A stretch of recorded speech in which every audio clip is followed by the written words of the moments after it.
Dear students, welcome to my YouTube channel and welcome to a new course of software engineering। ये course है। इस lecture के अंदर आज हम जो है वो इंट्रोडक्शन देखेंगे इस बुक का, और मैं आपको कोर्स आउटलाइन बताऊंगा जो आपकी पंजाब यूनिवर्सिटी की कोर्स आउटलाइन है। उसके मुताबिक जो आपके टॉपिक्स हैं वो सब के सब जो हैं वो हम इस कोर्स के अंदर कवर करने वाले हैं। मैं एक चीज़ आपको बता दूं स्टूडेंट्स कि आपकी जो कोर्स आउटलाइन है वो उन्होंने दी तो काफ़ी छोटी हुई है, जो Punjab university BScs 4th semester की सॉफ्टवेयर इंजीनियरिंग की है। लेकिन उस छोटी सी कोर्स आउटलाइन का एक बड़ा डिसएडवांटेज ये है कि उन्होंने उसके अंदर टॉपिक्स के नाम बताए हुए हैं। अब ये नहीं बताया कि उस टॉपिक को कितना करना है, यानी कि कितनी डेप्थ में लेके जाना है। अब लेट्स सपोज जैसे उन्होंने एक आपको टॉपिक दिया हुआ है सिस्टम रिक्वायरमेंट्स का, ठीक है, या फिर रिक्वायरमेंट्स एनालिसिस का, ठीक है। तो अब इसके अंदर देखो, जो मेरे पास बुक है इसके अंदर पूरा उसका चैप्टर है रिक्वायरमेंट एनालिसिस का। ये देख रहे हैं आप चैप्टर नंबर 7। इसका मतलब हमें ये पूरा का पूरा चैप्टर करना पड़ेगा। अब हमें नहीं पता कि वो पेपर कहाँ से दे देता है, तो इस वजह से फिर मैं आपको ये वाली जो पूरी बुक है ये आपको पूरी बुक करवाऊंगा। मैंने भी अपने पेपर्स के टाइम इस पूरी बुक से तैयारी की थी, यानी कि इसी को सारा गो थ्रू करके मैंने अपना पेपर दिया था। ये है PM सीरीज़ की सॉफ्टवेयर इंजीनियरिंग की बुक, मजीद सन्स की।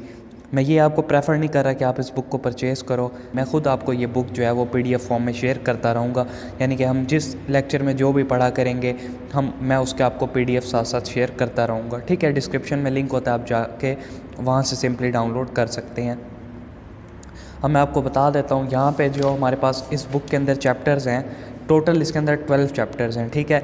लेकिन कुछ चैप्टर्स ऐसे हैं जो हम नहीं करेंगे और कुछ टॉपिक्स ऐसे हैं जो हम नहीं करेंगे, यानी कि मैं आपको सिर्फ वो टॉपिक्स और वो चैप्टर्स करवाऊंगा जो हमारी कोर्स आउटलाइन में भी हैं और जो पेपर के पॉइंट ऑफ व्यू से भी इम्पोर्टेंट हैं, ठीक है। अब जैसे इसमें पहले चैप्टर है overview of software and software engineering का, ठीक है। हम ये वाला पूरा चैप्टर करेंगे, प्रोसेस मॉडल का पूरा चैप्टर करेंगे, अजाइल सॉफ्टवेयर डेवलपमेंट का पूरा चैप्टर करेंगे, प्रोजेक्ट मैनेजमेंट कॉन्सेप्ट्स हैं। अब प्रोजेक्ट मैनेजमेंट सिर्फ आपको उसमें दिया हुआ है कोर्स आउटलाइन में। अब प्रोजेक्ट मैनेजमेंट दिया हुआ है, इट मीन्स कि हमें फिर ये पूरा चैप्टर जो है वो पढ़ना पड़ेगा। लेकिन मैं इसमें से जो काम की चीज़ें होंगी सिर्फ वो आपको करवाऊँगा, जो यानी कि हमारे मुताबिक होंगी। जो एक्स्ट्रा चीज़ें होंगी उनको मैं आपको नहीं करवाऊँगा। इसके बाद प्रोजेक्ट प्लानिंग है, शेड्यूलिंग है, तो ये भी हम करेंगे। उसके बाद रिक्वायरमेंट्स इंजीनियरिंग है, इसको भी देखेंगे। ये है ना आपके उसमें जो कुछ भी है ना, ये पूरी बुक आपकी कोर्स आउटलाइन में है, सिवाय कुछ चैप्टर्स और कुछ टॉपिक्स के।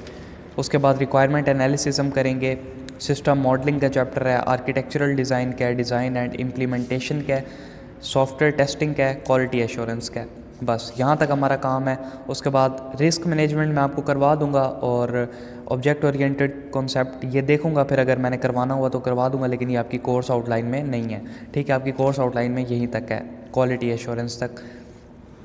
तो ऑलमोस्ट 12 चैप्टर बनते हैं। मुझे नहीं पता कि मैं किस तरीके से यानी कि वीडियोस बनाऊंगा। अभी तो मैंने यही सोचा है कि एक एक टॉपिक करके हम वीडियो बनाएंगे। अब जैसे यहाँ पे सॉफ्टवेयर का है ना, तो हम पहले एक लेक्चर ले लेंगे सॉफ्टवेयर का, फिर सॉफ्टवेयर इंजीनियरिंग का है। फिर उसमें ये होता है कि टॉपिक के अंदर जो सब टॉपिक होता है उसके अंदर बड़ी वीडियोस यानी कि बड़ा टॉपिक आ जाता है, तो उसकी फिर वीडियो की लेंथ काफ़ी लेंथी हो जाती है। तो फिर मैंने ये सोचा कि मैं आपको एक एक टॉपिक जो है ना, जो लॉन्ग के लिहाज से होगा, वो मैं आपको एक एक लेक्चर के अंदर करवाता जाऊँगा।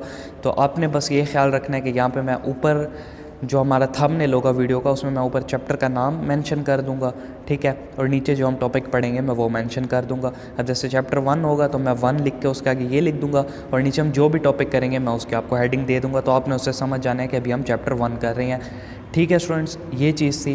बुक मैंने आपको बता दी, बुक आपको परचेज़ करने की ज़रूरत नहीं है, मैं खुद आपको जो है ये साथ साथ देता रहूँगा। अब जैसे हम कल के लेक्चर के अंदर पढ़ेंगे फर्स्ट चैप्टर ना, सॉफ्टवेयर से रिलेटेड जो भी पढ़ेंगे मैं इसकी पिक्चर्स बना के आपको PDF की फॉर्म में शेयर कर दूंगा। आपने सिंपल डिस्क्रिप्शन से इनको जाके ले लेना है। सब्सक्राइब अभी तक नहीं कर रहे तो फिर ये गलत बात है यार, आपने लाजमी सब्सक्राइब करना है चैनल को, ठीक है। और अगर किया हुआ है तो फिर आपने एक काम करने के आज की डेट में जितनी डिवाइसेस से आप सब्सक्राइब करवा सकते हो फ्रेंड से, फैमिली से, तो आपने करवाना है, क्योंकि यार सब्सक्राइबर्स बहुत ज़्यादा ज़रूरी हैं, ठीक है स्टूडेंट्स। ये था बस एक मैंने आपको जेनेरिक सा आउटलाइन के बारे में बताना था। ये कोर्स तो इंतहाई आसान है, यानी कि सारा जो है वो आपने साथ साथ पढ़ते रहना है इसे। मैं ये नहीं कहूँगा कि आपने इसको याद करना है, आपने सिर्फ इसको साथ साथ पढ़ते रहना है। मैं जो चीज़ आपको पढ़ाऊँगा आपने उसका लेक्चर लाजमी ले लेना है, और लेक्चर लेने के बाद जो नोट्स मैं आपको शेयर करूँगा एक दफ़ा आपने उसको खुद पढ़ लेना है, ठीक है। इससे ये होगा कि एट द एंड पेपर के टाइम जब आप सब कुछ रिवाइज़ करोगे तो आपको ईजी होगी, और जो टॉपिक्स इंपॉर्टेंट होंगे यानी कि पेपर पॉइंट ऑफ व्यू से, तो वो मैं आपको साथ साथ बता दूंगा, उनको आपने अच्छे से याद कर लेना है।